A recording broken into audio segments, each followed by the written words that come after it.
Hood River. Finally checked it out. I've been looking at this spot probably since grade school, magazines, or high school. So it's been on the radar for a long time. And I had this vision and, expectation of this spot, and it definitely fit the bill. Totally met my expectations and the conditions. I got lucky.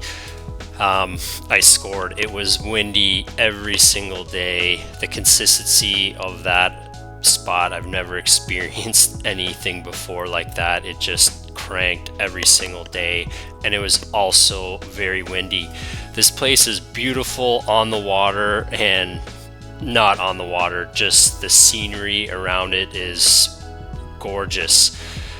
In this video, I'm going to show Arlington, which is about an hour east, and the geography totally changes from like rainforest, Pacific Northwest, what you'd envision of that, going to a desert. I talk about why I think it'd be such a good spot to learn how to downwind foil, and also how it compares to the Great Lakes, and I just show a few of the spots and some more scenery. So on the screen right now is just riding in front of the hatchery. That was the main spot and where most people congregated. Before I get into it more, I just want to say a huge thank you to all the local people there.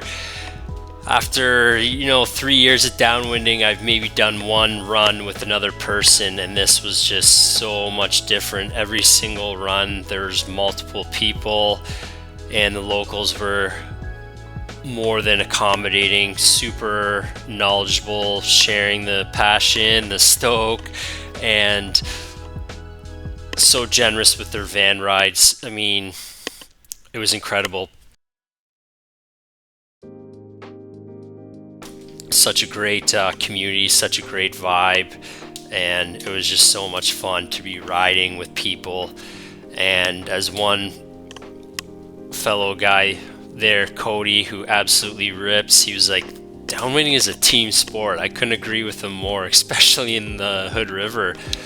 You need a shuttle up there, and there's lots of guys doing it, so it was easy to share rides and make it happen. But you'd all cram into a van, boards and all, and just totally maximizing out the van, using every inch of space. And you talk on the way up, get on the water, send it, and wait for everybody to come back, and you're sitting waiting for the others to show up, talking about the run, how the conditions were, and just shooting the breeze with everybody, and then just do it again. Like at the hatchery, I'd do like 4 or 5 runs a day easy.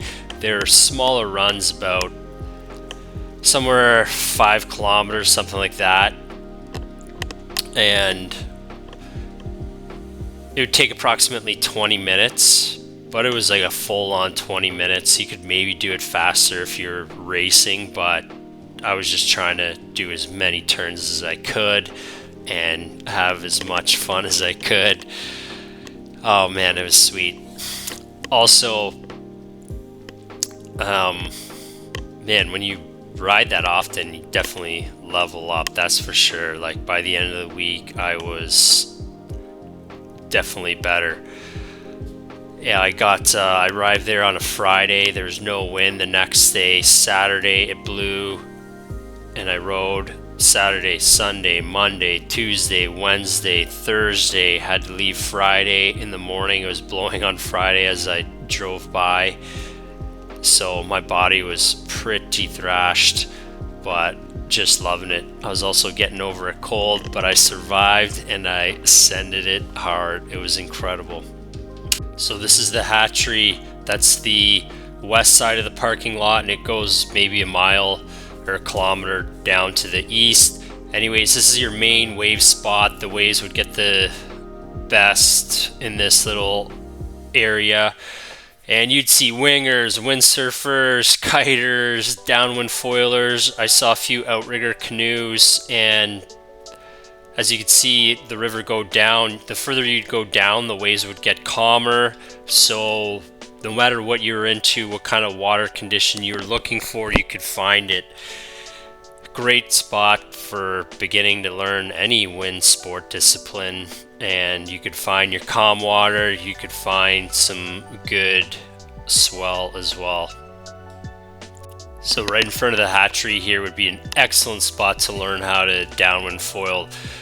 This is a river, the Columbia River, and the current opposes the wind direction, so when you're done your run you can float back up and then you just paddle up on a wave and try for another run. If you're having a good run and you make it, a kilometer or so, you can get out on the rocks and then just walk back up.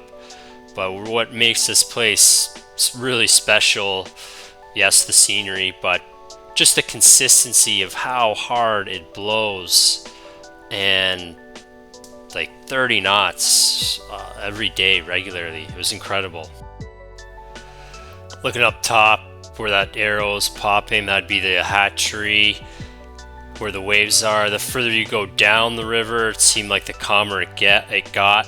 When it was blowing real good, you could do a downwinder all the way to that white salmon river, and add a few miles on your run.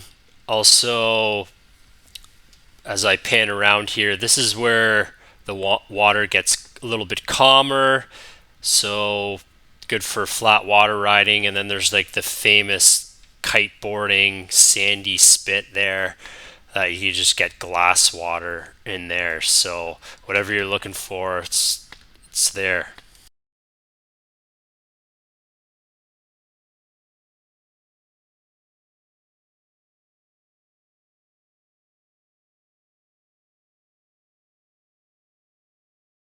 Panning up there, that's the proper town, Hood River. Very pretty, bunch of restaurants, coffee shops, brewery right at the waterfront. Good park for kids.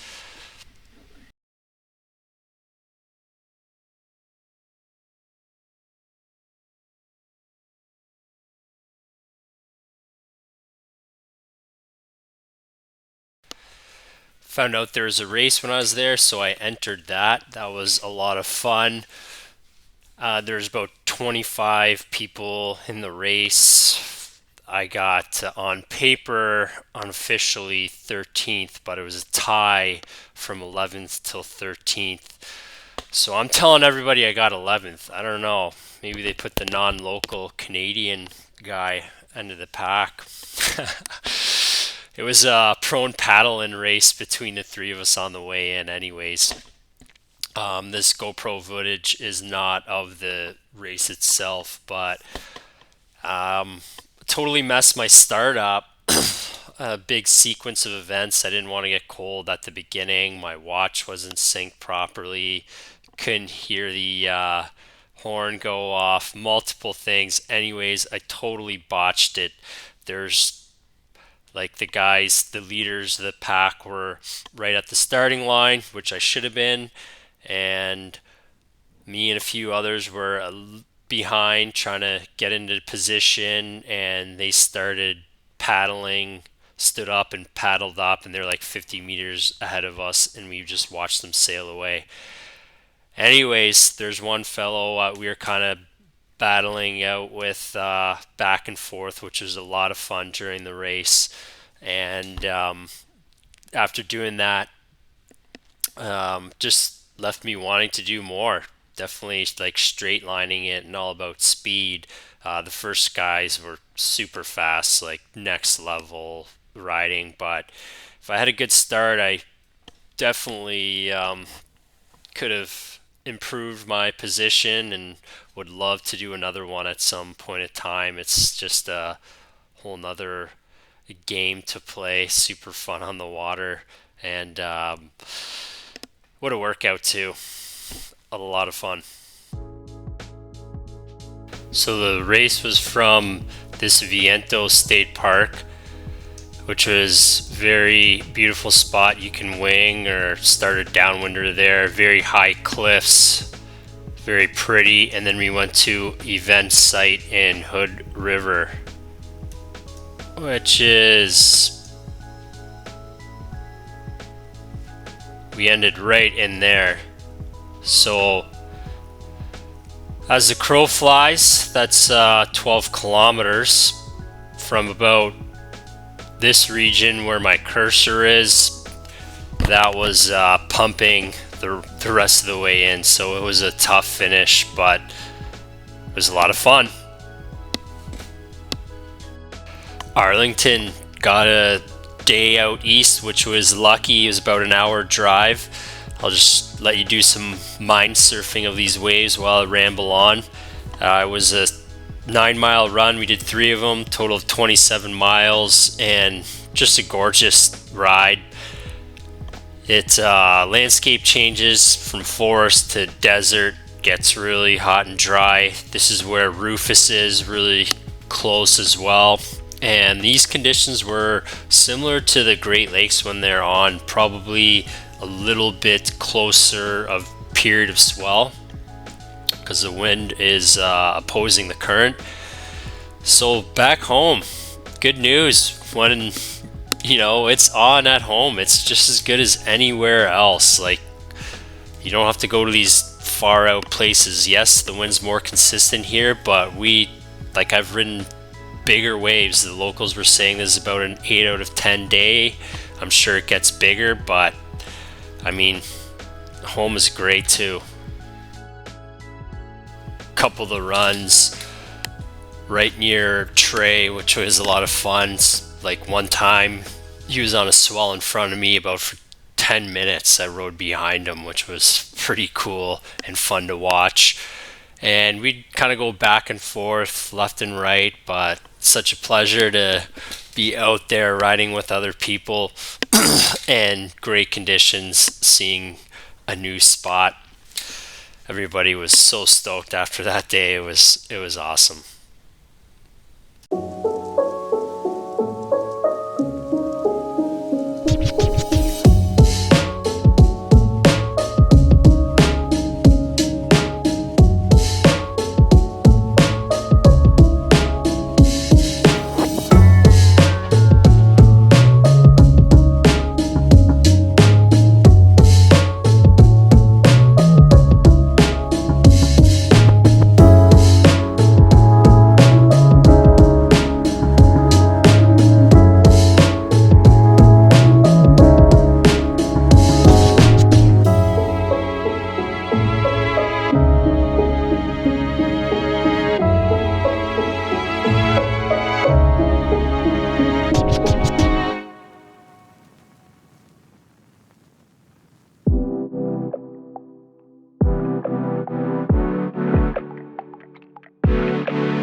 So this beautiful scenery here is White Salmon River. So that is glacier fed and it drains into the Columbia River. You can go rafting on this river. Didn't have time to do that, but lots of rafting tours. Guess the salmon spawn in there, spawning time, as you can see. Very scenic. The one day it was pretty calm in the morning and feeling super tired. Anyways, I went for a bike ride. It was funny. Went to Big Wind's in Hood River, and TJ and his crew, they've been amazing, super nice guys. If you ever need any equipment, shout out to them, or e-bike rental, check them out. There's an amazing bike path from Hood River to the next town to the east. I think it's Mosier, probably saying it wrong. Anyways, yeah, they're like, oh, do you want a mountain bike? I'm like, my body is done. I need the most relaxed cruiser e-bike you have. Anyways, this fantastic paved path, good for anyone, kids, adults, all paved. It was an old highway, and it's up kind of on the bluff or escarpment, the gorge, I should say, the gorge, and beautiful views, beautiful trees, nice pavement, really some nice hills on it. And that town to the east, Mosier, has taco stands, coffee shop, a brewery. So if you need a nice chill morning or afternoon, it was awesome to do that. Really enjoyed that, and anyone could do it. Definitely worth checking out.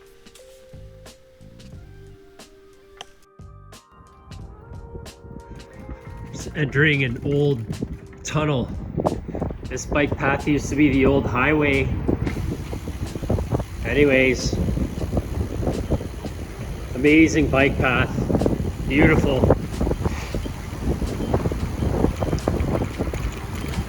Woo.